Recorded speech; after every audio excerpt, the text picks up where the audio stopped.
मैं उस बातों पर तवज्जो नहीं देता। किसी को गाली हमने दे दिया तो वो गाली देने वाला बुरा है, जिसको मैंने गाली दिया वो बुरा नहीं हुआ। जिसको जो मर्जी है कहना वो कह डालता है, ये चमड़े की ज़बान है। राजनीतिक में कोई किसी का नहीं है, परिस्थिति को देखते हुए लोग अपना अपना काम करते हैं। आज भी इलेक्शन का वक्त आता है, कोई भी जनता कह दे कि हम पैसा लेके वोट नहीं देते हैं, जनता पैसा लेके वोट देती है। नमस्कार, मैं जावेद खान, आप देख रहे हैं वॉइस आवाज में मौजूद हूँ वजीरगंज प्रखंड के तरमा बाजार में। आज हमारे साथ मौजूद हैं वजीरगंज प्रखंड के अल्पसंख्यक प्रकोष्ठ अध्यक्ष मोहम्मद आरिफ साहब। आज उनसे जानेंगे कि सर, आप प्रकोष्ठ अध्यक्ष हैं तो आप अल्पसंख्यक को इस चीज़ों के बारे में कभी बताएं कि इसका क्या प्रोसीजर होता है, या फिर एक प्रकोष्ठ अध्यक्ष अपने अल्पसंख्यक समाज के लोगों के लिए क्या करता है। धन्यवाद, आपने अपना बहुमूल्य वक्त दिया, इसके लिए मैं आपको मुबारकबाद देता हूं, धन्यवाद करता हूं। अल्पसंख्यक प्रकोष्ठ के लिए हमारे माननीय मुख्यमंत्री नीतीश कुमार जी ने बहुत सारी योजनाएं चला रखा है जी, लेकिन बहुत सारी बातें ऐसी हैं कि लोगों को, जनता को इसको मालूम नहीं कि आखिर हमारे लिए कौन कौन सी योजनाएं चल रही है। उस योजना की कमी, ना जानने के कमी के कारण लोग लाभ उठा नहीं पा रहे हैं। लेकिन सरकार की तरफ से अल्पसंख्यक के लिए बहुत सारी योजनाएं हैं। अब उसी योजना को जो बनाया जाता है, सदस्य या अध्यक्ष, उपाध्यक्ष, सचिव, उनका काम है बूथ स्तरीय कमेटी, प्रखंड स्तरीय कमेटी, ये इसका काम है जन जन तक जाकर के पहुंचाना, अपनी बातों को रखना और उनकी समस्या को सुनना और लाभ देना।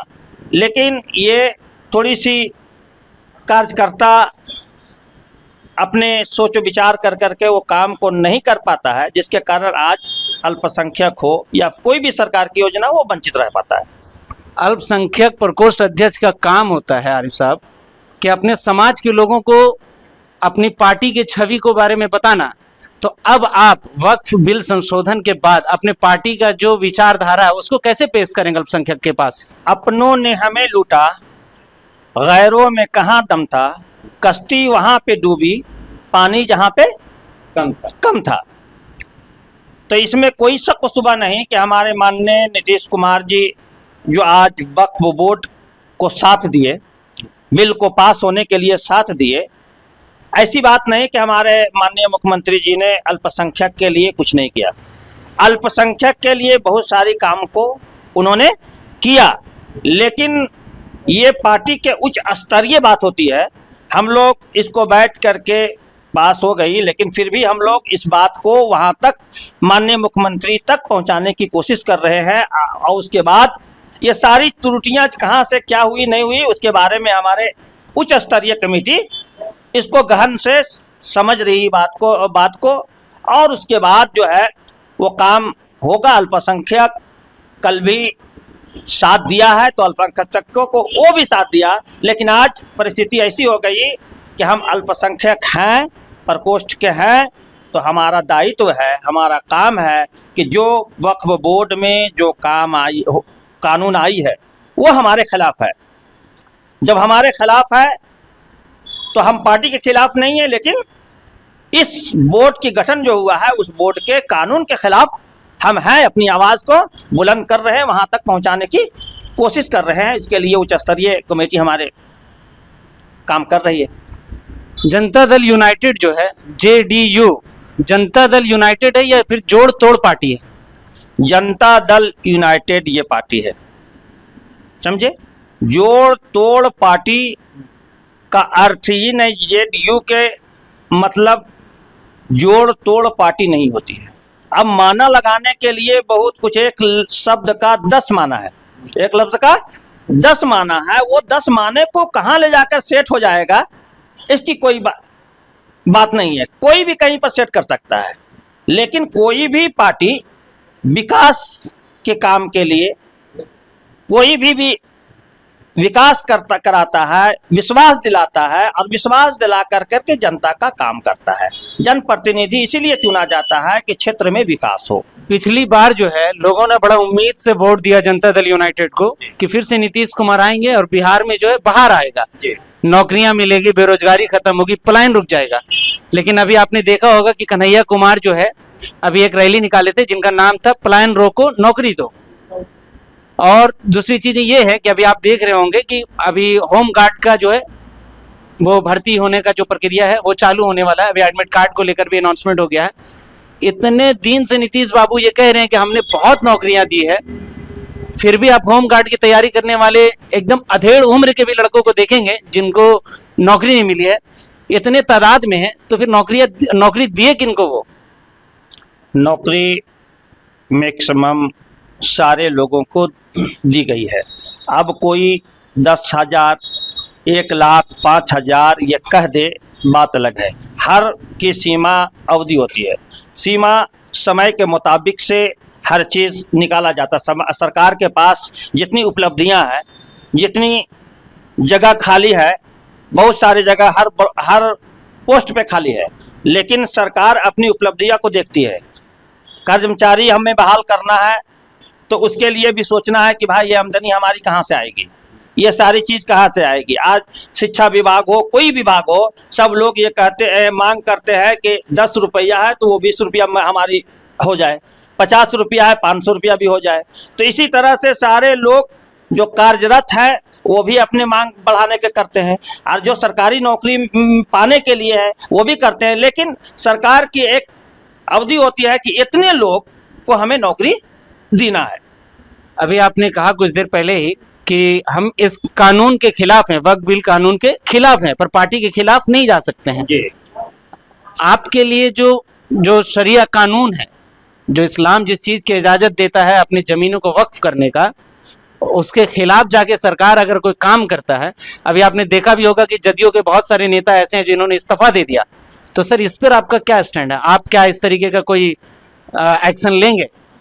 काम आपने बहुत अच्छी सवाल किया। यहाँ पर बात दरअसल ये है कि इस शरिया कानून को सरकार नहीं जानती, शरिया कानून को सरकार इसके बारे में नहीं जानती, इसलिए कि शरिया कानून वो है जो भी मस्जिद, मदरसा, कब्रिस्तान में जो भी दान किया जाता है वो अल्लाह के राह में किया जाता है, और अल्लाह के राह में जो प्रॉपर्टी दान की जाती है वो किसी की अपनी मलकियत नहीं होती है। उसमें जिस समुदाय के लिए किया गया वो समुदाय के लोगों को उससे लाभ पहुंचना है। हम उससे विकास कैसे करेंगे, उस विकास को हमें उस प्रॉपर्टी से करना है। लेकिन थोड़ी देर ये बात आई कि वो उस परिस्थिति को देखते हुए हमारे वक्फ बोर्ड के जो चेयरमैन होते हैं, सारे चीज होते पर फायज है, सिर्फ बैठ करके काम किया, और वो बात कोर्ट तक चली गई। और जब कोर्ट तक गई तो ये सारे जब कोर्ट गए और जितनी भी केस मुकदमा होता गया, सरकार की इसकी पैनी नजर होता गया कि नहीं ये गलत हो रहा है, यानी वक्फ बोर्ड के बैठ कर करके ये काम को लोग धोखा दे रहे हैं, तो उन्होंने ऐसे काम बनाने किया। लेकिन अल्लाह की दान की हुई प्रॉपर्टी में किसी का हक सरकार की हस्तक्षेप करने की नहीं है। कानून भी वो बनी हुई है, उसके लिए सुप्रीम कोर्ट गया है। सुप्रीम कोर्ट में कुछ फैसला वक्फ बोर्ड से निरस्त करने के लिए ये बात आई है सामने। तो आपको नहीं लगता कि इस बार जो है कहीं नीतीश कुमार के साथ में महाराष्ट्र वाला खेला हो जाए, जैसे शिंदे के साथ में हो गया कि चेहरा उनको रख के अब भाई चुनाव जीत लिया गया, बाद में भाजपा अपना जो है कैंडिडेट दे देता है मुख्यमंत्री के लिए? कहीं इस बार नीतीश कुमार जो हैं दब तो नहीं गए? ये आपका सवाल भी दुरुस्त है। यहाँ पे राजनीतिक में कोई किसी का नहीं होता, राजनीतिक में कोई किसी का नहीं होता, कोई भी कहीं जा सकता है।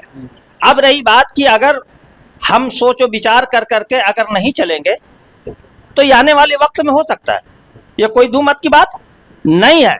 इसलिए कि अल्पसंख्यक वोट हमारे पार्टी में अभी फिलहाल कमी हुई है। इस वोट से मैंने कहा था कि अपनों ने हमें लूटा और गैरों में कहाँ दम था, और कश्ती वहाँ पे डूबी, पानी जहाँ पे कम था। अल्पसंख्यक समुदाय ने माननीय नीतीश कुमार जी से, चंद्रबाबू नायडू जी से उन्होंने भरोसा किया था कि ये दो पार्टियां जो है हमारे वक्फ बोर्ड में हमारी मदद करेगी, लेकिन पर उनके खिलाफ हो गया, मुसलमानों के खिलाफ हो गई ये दोनों पार्टियां। चिराग पासवान के बारे में ऐसा सूत्रों से खबर आ रहा है कि चिराग पासवान इस बार विधानसभा में पूरे सीटों पे लड़ने वाले हैं, क्योंकि पिछली बार भी वो जो है 143 सीटों पर लड़े थे। तो चिराग बाबू कहीं एनडीए जो है चिराग बाबू को तो दुल्हा नहीं बना रहे बिहार का। ये लोकतंत्र का अधिकार है, अपना अपना अधिकार है, इस पे कोई किसी को रोक नहीं सकता कि आप पूरे पर लड़िए, आधा पर लड़िए, 10 सीट पर लड़िए, 20 पर लड़िए।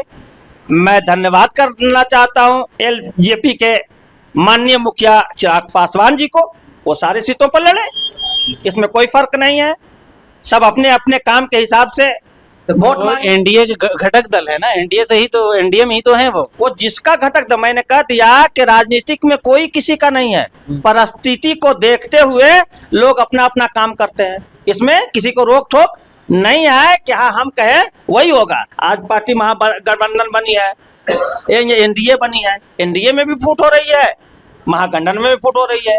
यहाँ से एनडीए के लोग महागठबंधन में जा रहे हैं, महागठबंधन के लोग एनडीए में आ रहे हैं, ये तो परंपरा है, चला आया है। लेकिन नीतीश बाबू का एक कथन आपको याद होगा, उन्होंने कहा था कि भारत जो है संघ मुक्त बनाएंगे जी। और आज उन्हीं के साथ में रहकर सरकार चला रहे हैं जी। तो क्या मजबूरी है ऐसा कुछ नीतीश बाबू के साथ? मजबूरी कुछ नहीं है, मजबूरी बोल के चीज कुछ नहीं है, लेकिन मैंने कहा परिस्थिति को देखते हुए कोई काम होता है। तो नीतीश बाबू को हमारे श्री माननीय नीतीश कुमार जी किसी और के लिए नहीं बल्कि बिहार के जनता के लिए ये काम बात सोच रहे थे कि हम अगर वो पार्टी में कहीं जा रहे हैं, आ रहे हैं, तो अपने लिए नहीं, सिर्फ कुर्सी के लिए नहीं कि हाँ हमको कुर्सी मिल जाए। हमारे मुखिया श्री नीतीश कुमार जी ये सोच रहे थे कि हमारे बिहार की जनता खुशहाल हो, हमारे बिहार की जनता आगे बढ़े, इसके लिए, इसलिए कि हमारे पास वैसी कोई पूंजी नहीं है, हमारे पास कोई ऐसी बिहार में आमदनी का स्रोत नहीं है। हम जो स्रोत आमदनी करते हैं सेंट्रल को देते हैं, सेंट्रल हमें देती है उस काम को, इसलिए सेंट्रल में जो सरकार होती है तो सरकार सोचती है कि हम उसके साथ अगर रहेंगे तो हमारा काम हमारे जनता। एक शेर याद आ गया हमको, हम कहना चाहेंगे, उस पर आपसे निष्कर्ष लेंगे कि आज के नेताओं का बस इतना सा फसाना है, आग भी लगानी है, मातम भी मनाना है, इस पर क्या कहना चाहेंगे? इसी का नाम तो राजनीतिक है, इसी का नाम राजनीतिक है। फूट डालो, राज करो।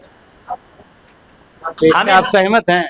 जी, फूट डालो, राज करो, ये तो एकदम बिल्कुल सत्य बात है, इसमें कहने की क्या बात है। फूट डालो, राज करो, हमको जहां मिलने 2 रुपया मिल जाएगा हम उस तरफ चल जाएंगे। आज भी इलेक्शन का वक्त आता है, कोई भी जनता कह दे कि हम पैसा लेके वोट नहीं देते हैं, जनता पैसा लेके वोट देती है। आज हमारा जनप्रतिनिधि काम क्यों नहीं करता? इसलिए नहीं करता कि हमने अपने वोट को, मतदान को बेच डाला। जिस दिन तक, जब तक हम अपने मत को मत के रूप में प्रयोग करते थे, एक नागरिक के को समझते हुए, नागरिकता समझते हुए हम वोट करते थे, लेकिन जिस दिन से जनता पैसा लेकर के वोट देना शुरू कर दिया, उस दिन से ये राजनीति का खेल बदल गया। और जब अब सब सारे के सारे लोग कोई भी पार्टी हो ये फक्र करता है कि हम पैसा से वोट ले लेंगे। क्या जरूरी है विकास करना, क्या जरूरी है लोगों के पास जाना? जब वक्त आएगा देंगे, वोट ले लेंगे। अभी आपने सर देखा भी होगा कि महागठबंधन में भी जो है इस बात को लेकर क्लियर नहीं हुआ है कि मुख्यमंत्री के दावेदार कौन होंगे, क्योंकि राजद तो कह रही है कि तेजस्वी जो है मुख्यमंत्री के दावेदार हैं, पर कांग्रेस का ऑफिशियली कोई ऐसा बयान नहीं आया है। कांग्रेस कह रही है कि चुनाव जो हो जाने के बाद जो है हम ये तय करेंगे कि मुख्यमंत्री का दावेदार कौन होगा। इसके बारे में आप क्या कहना चाहेंगे? सब अपनी अपनी पार्टी का एक रूल ऑफ कंडीशन होता है, महागठबंधन का भी एक कंडीशन है। जितने भी महागठबंधन के घटक दल है वो अपने आपस में बैठ करके ही करेंगे, मंथन करेंगे, तभी कोई विचार सामने आ सकती है। जब स्थिति आए, परिस्थिति आएगी, जब वक्त आएगा, लोग खुद ब खुद लोग जान जाएंगे कि कौन मुख्यमंत्री बनेगा, कौन क्या बनेगा और कौन क्या बनेगा। लेकिन ऐसा है कि अभी कोई कहा नहीं जा सकता है कि हाँ महागठबंधन में मुख्यमंत्री कौन बनेंगे। अच्छा, आप भी सर पे टोपी रखते हैं, चेहरे पे दाढ़ी है आपकी, कुर्ता पैजामा पहनते हैं, ये कठमुल्ला शब्द से आप क्या समझते हैं? क्योंकि जीतन राम मांझी जो है हिंदुस्तान अवाम मोर्चा पार्टी के राष्ट्रीय अध्यक्ष भी हैं और गया लोकसभा से सांसद भी हैं। गर्दनी बाग में अभी धरना चल रहा था वक्फ संशोधन बिल के खिलाफ, जब तो उन्होंने कहा था ये कुछ कठमुल्ले लोग हैं जो धरने पे हैं। तो ये कठमुल्ला शब्द का क्या मतलब है, आप लोगों को बताएं। बुरा जो देखन मैं चला और बुरा न मिलिए कोई, अब जो दिल खोजा मुझसे उससे बुरा ना कोई। मैं उस बातों पर तवज्जो नहीं देता। किसी को गाली हमने दे दिया तो वो गाली देने वाला बुरा है, जिसको मैंने गाली दिया वो बुरा नहीं हुआ। जिसको जो मर्जी है कहना वो कह डालता है, ये चमड़े की ज़बान है। इसलिए जिसके अंदर में खुद बुराई होता है वो दूसरे को बुरा कहता है, जो जिसके अंदर में बुराई नहीं है वो सबको दूर करता है। जैसे मेरे नबी सल्लल्लाहु अलैहि वसल्लम अरब की सरजमी पे आए, कीचड़ उन पे डाला गया, बहुत सारी गालियां दी गई, भद्दी भद्दी गालियां देगी, बुरी बातें बोला गया, लेकिन मेरे प्यारे आका ने एक ही काम किया, इन्नल्लाह मा साबरीन, अल्लाह सब्र करने वालों के साथ है। और वो सब्र का आज नतीजा है कि आज ये इस्लाम पूरी दुनिया में है। बहुत बहुत शुक्रिया आपका। तो आप देख रहे थे वॉइस ऑफ, मैं हूं जावेद खान। जय हिंद, जय बिहार।